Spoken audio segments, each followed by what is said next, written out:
오늘 하루는 제가 남자 수다몽이자 제2의 백이성 강사가 되어 역사 강의를 짧게마나 하도록 하겠습니다. 이전에도 한번 역사 강의를 올렸던 적이 있습니다. 그때는 해외 사례를 올려드렸는데 이번에는 우리나라의 역사를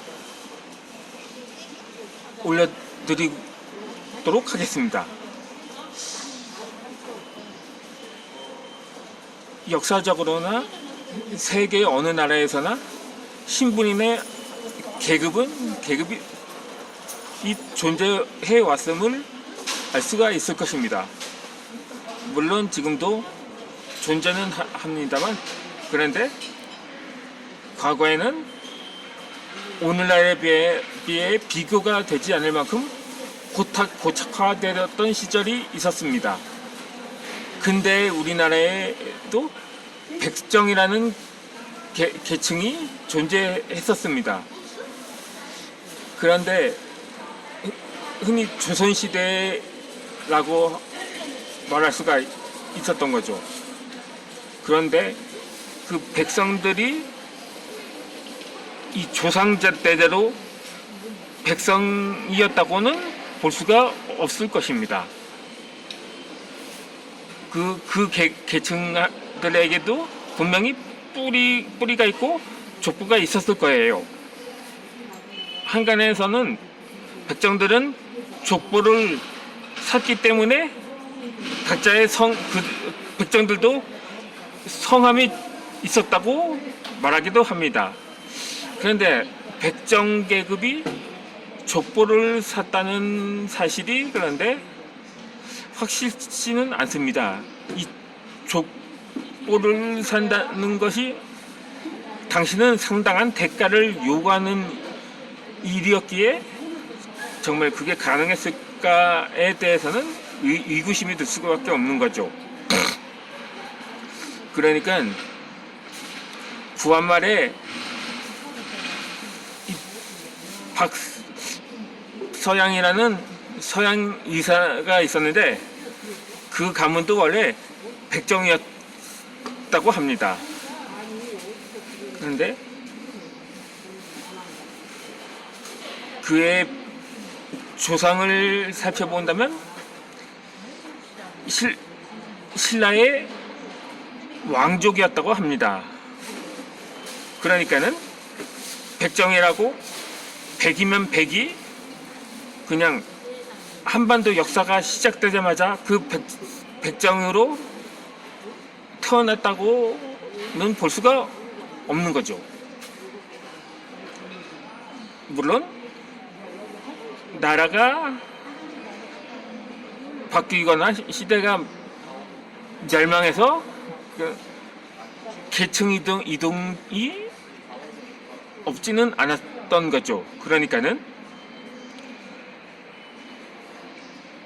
고구려가 멸망해서 신라가 들어섰고, 신라가 멸망해서 고려가 들어섰고, 고려가 멸망하면서 조선이 들어서고, 조선이 멸망하면서 일제 식민지가 되고, 이렇게 되다 보니까 그 시대에 조금 특권을 누렸거나 그 왕족이었던 사람들이 몰락한 사례가 많았거든요. 그것이 아니라도 한 시대가 이어졌지만 반역을 했다거나 모함으로 인해서 그 가문이 유괴가 되기도 하고 노비로 강등되기도 했었죠. 그렇지만 그러다 보니까는 이 박가 초창기에 그러니까 박가라고 스스로 밝혔던 그 박봉출이라는 사람이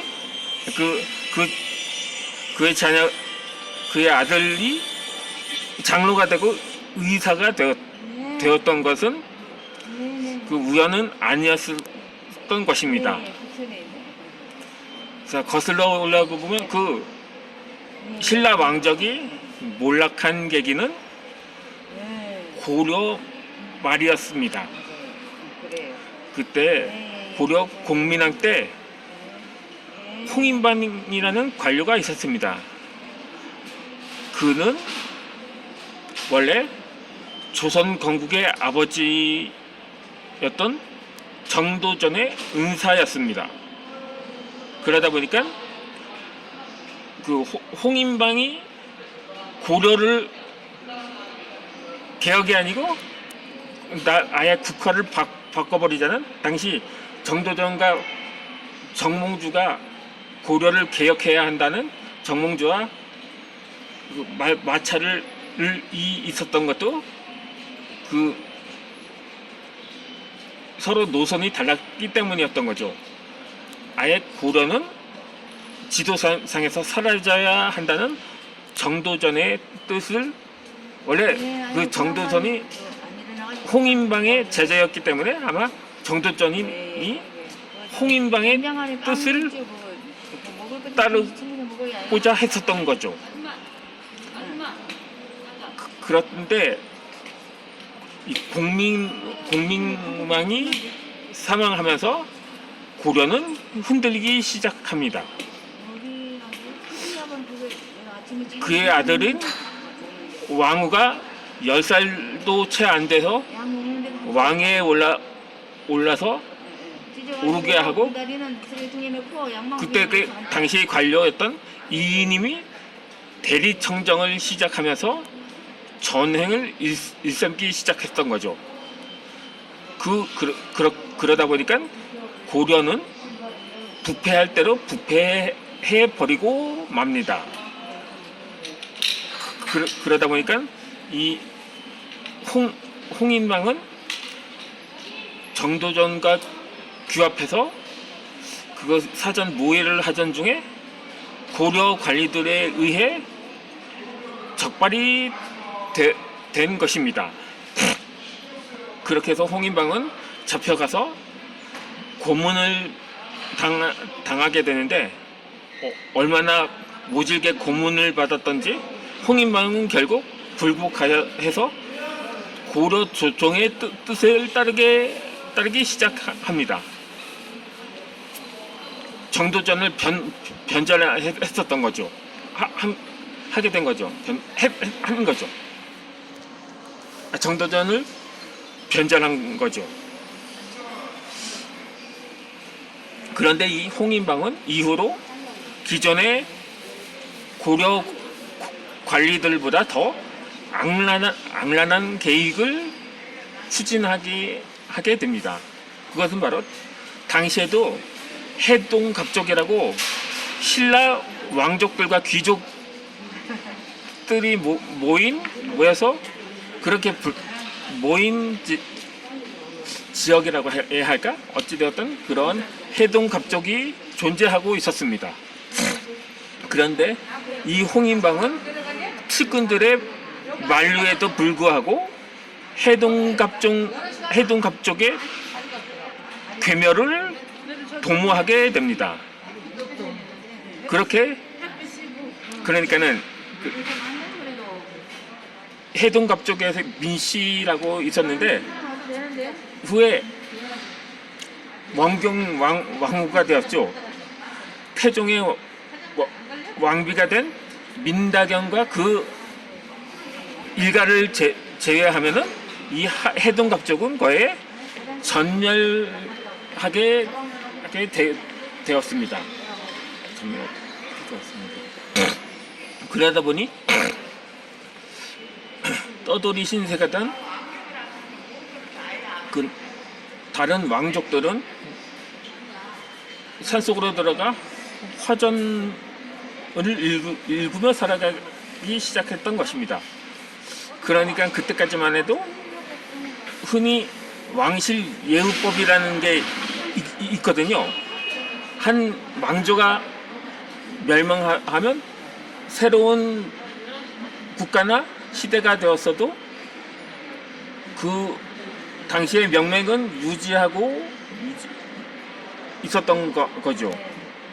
근대에서 중국도 청왕조가 멸망하고도 향후 10년간은 왕실 예우법을 통해서 그 일가족들은 마지막 왕족들은 궁에서 살아가게 하는 그냥 특권을 주었다고 합니다.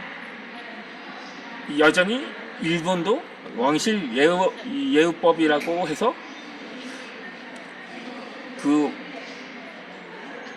나라 어떠한 정치권 인사들보다도 더욱 각별하게 대우를 하고 있는 거죠.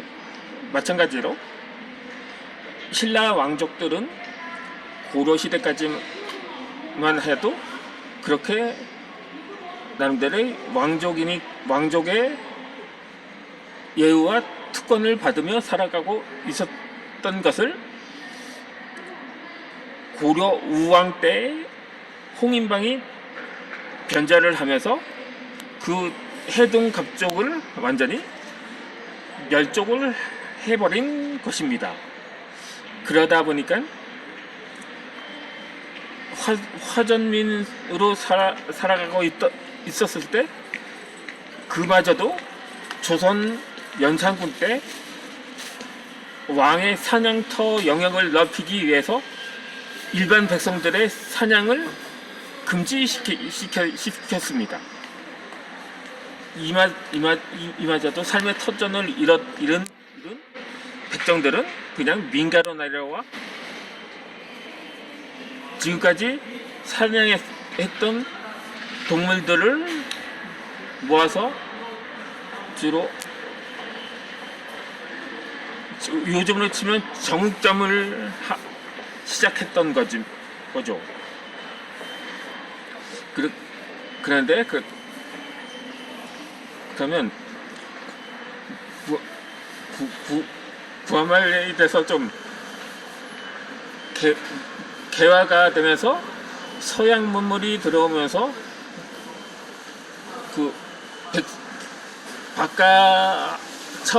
처음에는 박가라 불렀다 점점